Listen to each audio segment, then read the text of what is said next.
आखिलु जड़े मौसी बिकुंट छतु कहते मौसी छतु के मौसी की देखी मौसी कौन सदा माने निज छतु ना किणिकी आणुच निजर माने निज फार्म ना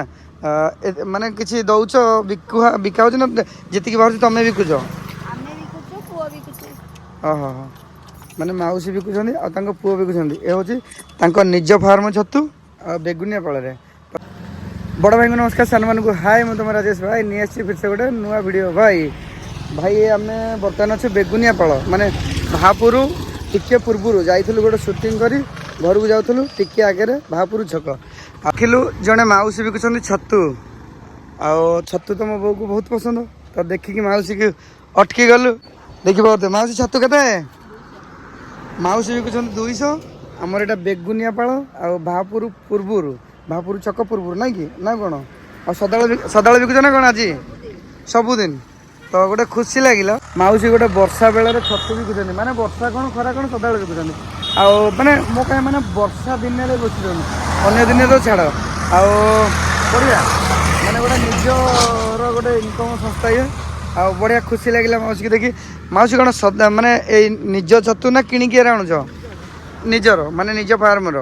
ना माने किसी दौच बिका ना जी बाहर तुम बिकुच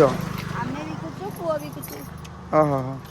माने मौसी बिकुंट आ पुओ बिकुंट ये हूँ निज फार्म छतु आ बेगुनिया पाल तो मौसी कटू केजीटे नवा मुझे कहली आप गोटे सुंदर वीडियो करिया कारण भाई देख डेली डेली आम जुआडे जाऊँ कौन करुँ डेली ब्लॉग तो गोटे कौन कलु न कलु से निहाती पकेबा आउ गोटे भल जिनस जाना पाइली एटा कि जानी कि मन पड़ानी जेको जगह छतु बिका हो